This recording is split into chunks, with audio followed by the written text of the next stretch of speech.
Did you know that 90% of a child's brain has already been formed from the time they are born to 5 years old? And research from Harvard University already says that every single second in the first few years of a child's life, 1 new million neural connections are formed every single second. This is a very, very fast rate of growth and learning. So that is why, as parents and caregivers of young children, it is very important for us to make sure that children are brought up in a very safe, loving, and predictable environment where they form ongoing, loving relationships with the people who care for them.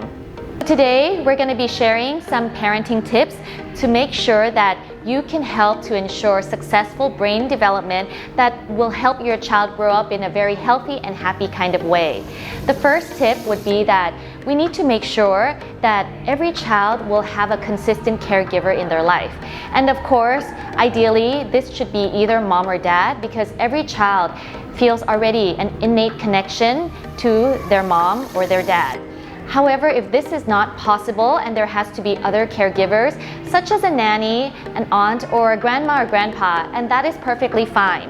But as long as either mom or dad also spend some quality time with your child, a few minutes or a couple of hours each day, depending on your busy schedule, as long as there is that consistent routine, whether it's being able to read to them before bed or doing an activity that they love, such as playing in the garden or making food together, something that has genuine quality time that both mom and dad can have for your child is very, very important.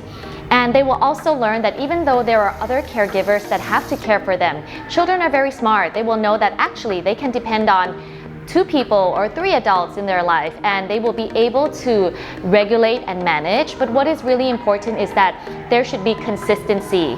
So to make sure that those people who are caring for your child would always be consistent in their life. And if it's possible, if there's some kind of predictable schedule, that would be even better. So in caring for the child, it is about responding to their needs. And if they can feel that for sure there is an adult that they can depend on, whether it's a physical need, such as being hungry or having to change diapers or needing milk, or it's an emotional need when they feel hurt or lonely or scared and they need someone to hug them and to calm them down. So it's in this kind of sense of needing security to make sure that there will be someone there for them when they are in need. It's a very, very important factor in allowing children to feel safe and secure, and they will not be afraid of the environment and in learning and trying new things.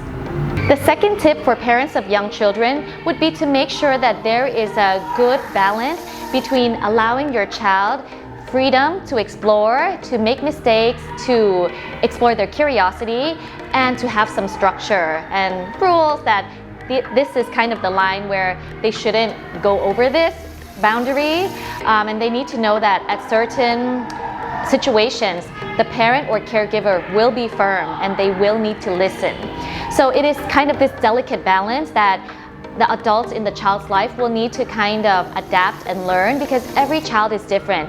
Every child has a different personality and kind of innate nature. So it's important to learn if this child is a little bit more fearful in nature since they're born, or some of them are a little bit more stubborn, and they are more hard-headed in the things that they want to do.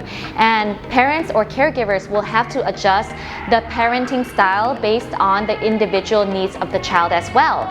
So for example, in encouraging freedom is something that will really allow your child to create a sense of independence and an excitement and inspiration for them to keep learning, adopting new skills, because they are given that freedom.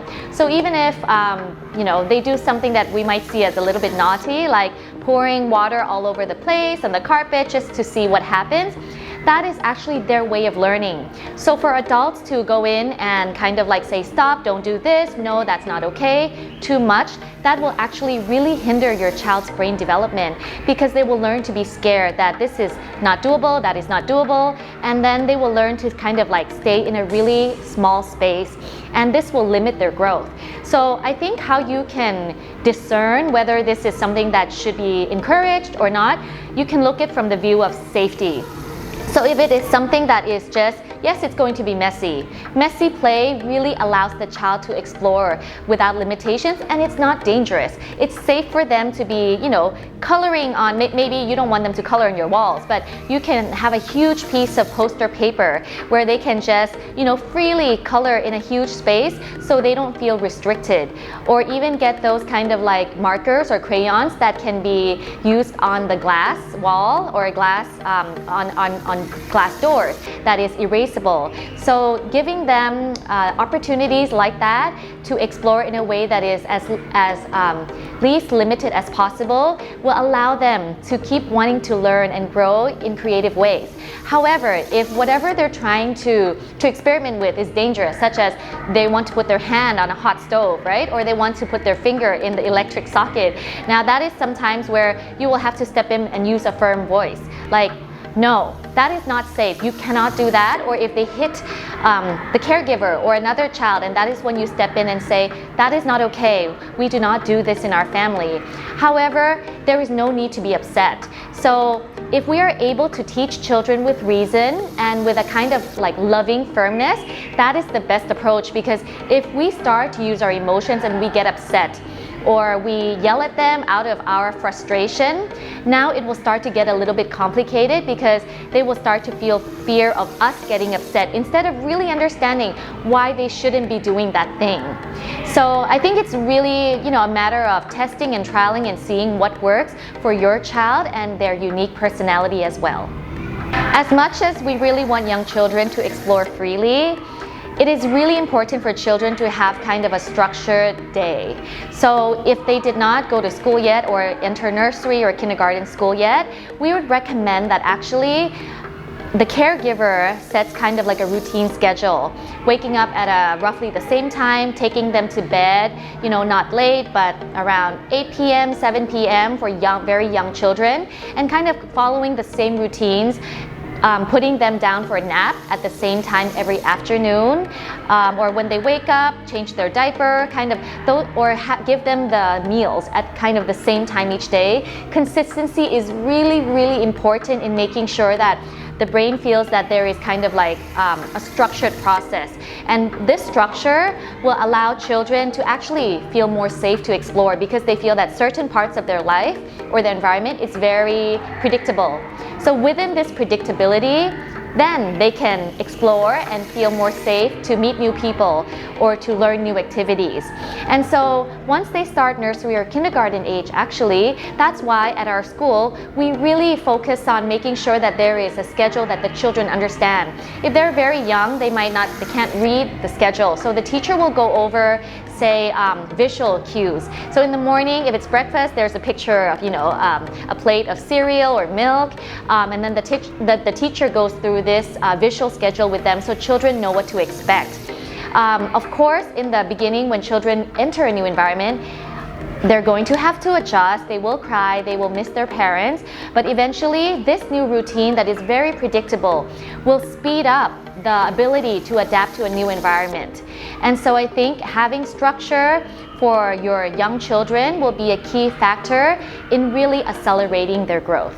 And the third tip, which I find is the most important one for myself also as a parent, is that children should never feel that they need to work hard to earn your love, or they have to be very careful and do the right things only in order for their parents to love them. And so as human beings, everybody is born wanting to feel loved. And within the early years, from 0 to 5 years old, where the brain is 90% forming in those just 5 years alone, if the child can feel that they can learn and grow and make mistakes, and no matter what, they will always be loved.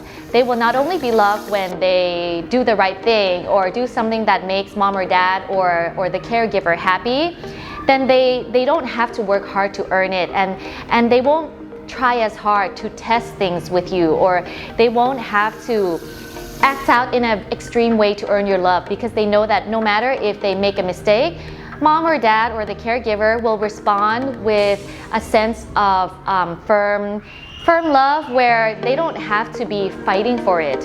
And so I think this is really important. And so that's why I always say that if children do something wrong, suppose they hit their sibling really hard and that upset you, I've heard, or many parents or other like grandma and grandpa say, if you do this, we're not gonna love you anymore.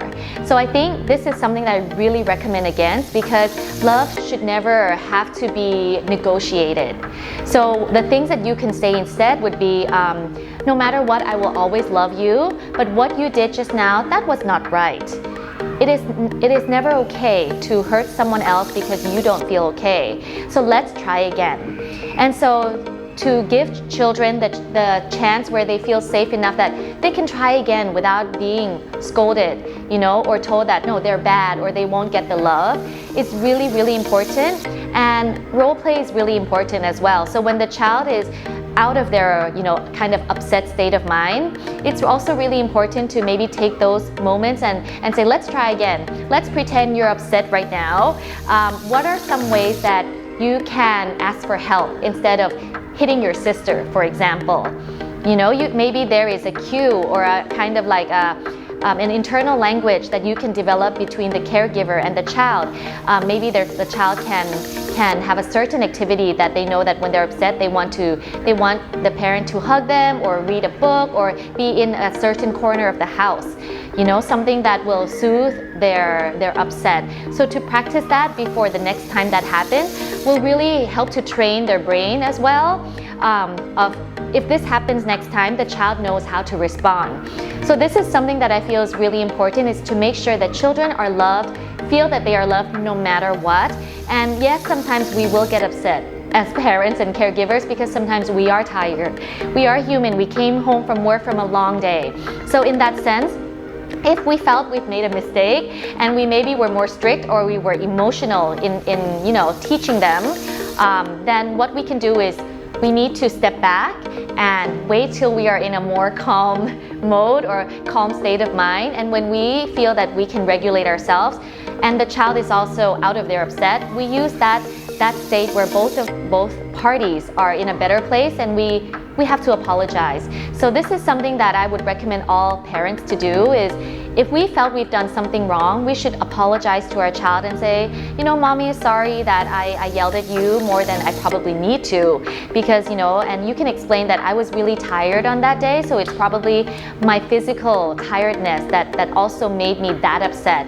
And next time I will try my best to do it without the upset, because that's not necessary at all. And the fact that we are able to apologize to our young children, that is the exact example that we want them to see, because I'm sure every parent wants their child to apologize to their friend that they just bit, or apologize to their teacher or you guys, or to the parents themselves. So in order to kind of encourage that kind of behavior where they can self-reflect and feel that, oh, it's okay to say sorry, and saying sorry doesn't mean that you're bad, but saying sorry actually means that you're brave enough to learn from your mistakes and to move on. It starts with us. We have to show them that even adults apologize to children when we make mistakes, and they will learn that, oh, apologizing is a very mature way of living and learning together, that not just kids have to do, but adults also do on a normal basis as well. The fourth parenting tip that I think is really important would be to offer responsive care to children. So if they feel that they are paid attention to, whatever it is that they are interested in, if you as the mom or dad or caregiver is playing along with them and interested with them, that is the key to their brain learning at the best and optimal level that it could be. So for example, if they love a storybook, and sometimes for adults it may seem boring to have to read the same story again and again, but for children, they are still fascinated. And the repetition actually creates a kind of like consistent structure, and it creates kind of a more stable memory for them to grow from. So repetition for young children is actually very healthy, and you can use those activities that they love to kind of reinforce and build that bond with them. So being interested in what they do, or the things they say, or the things they point out, oh, red ball, and you as the parent can say, oh yes, that's a red ball. What about the blue ball? So, in terms of attending to the things that they say, the reactions that they make, the actions that they do, if they feel that you are attuned to whatever it is that they're interested in, or they're learning, or when they're hurt, and there is like very immediate responsive care, that really builds both things. One is it builds a sense of safety, that someone cares for them, and the second one is that they feel loved. Attention is pretty much equivalent to love. If when we love something, we should be showing them, giving them complete attention. And I do understand that as parents, sometimes it's very hard when we also have to be, some parents work at home, or some parents have other children to attend to. But as long as you make sure, going back to our first point that I said, is as long as there is quality time that you really devote to your child, it could be even as little as 5 minutes, preferably more than that, but even if it's as little as 5 minutes, but there is really quality time every single day, this is the key to a loving and stable relationship with your young child. And the last tip that I would like to give to parents of young children would be that if you make mistakes, I would definitely encourage you to forgive yourself. I know that parents of young children, especially when I had my firstborn child, I was very nervous, very scared, read so many books, and I think parents today are very, very careful in parenting. They educate themselves, they talk to different doctors, they research. You guys research on Google, read lots of books. But I think it's important to always be kind and compassionate to yourself as a parent, especially first-time parent, and that if you make a mistake, it is not the end of the world. By the time you have your second or third child, you will be much more relaxed, but it's definitely natural for first-time parents to be, I think, extra stressed, more easily stressed than parents who have had more than one child. So basically, I just want to remind you to also enjoy the process of learning and growing with your child, and that if you feel that it's difficult, sometimes you also need to take a break, ask for your mom or your dad, your nanny, your relatives to help take care of your child, and spend some time to also perform some self-care for yourself, whether it's sometimes going out by yourself to enjoy something delicious outside, or to read a book, or spend some time meditating, or doing something you love, getting a massage. I think that is crucial to our mental health. If the caregiver has a healthy mental and physical health and emotional health, that means that you will be more ready to give to your child. You'll be at a better place to serve them, because they will have up and downs for sure. And in one day, you will know that there are many up and downs. So it is so important that for the parent or caregiver to make sure that practicing self-stability, emotional stability, and making sure that you get enough sleep, especially during the first few years of life where children wake up a lot, and to have a support system in your family is critical to make sure that your entire family, and your child especially, can really grow up in a healthy environment. As long as the parents are healthy, the children will definitely grow healthy too. So in summary, I think it's really important to not forget to enjoy the process, even enjoy making the mistakes of being a parent. And the children are only young ones, and sometimes it will feel very tiring when they're young and when they're naughty or when they're testing us. But do know that once the moment passes, it doesn't come back. So try your best to enjoy even the difficult moments, because when you see them succeeding at something, or getting better at a skill that they couldn't do before, that is the sweetest reward. So definitely, take lots of pictures with them, make sure that there are times when you're just joking around, playing with them, and relaxing together as a family. And so I wish you happy parenting, and we'll see you again in the next video.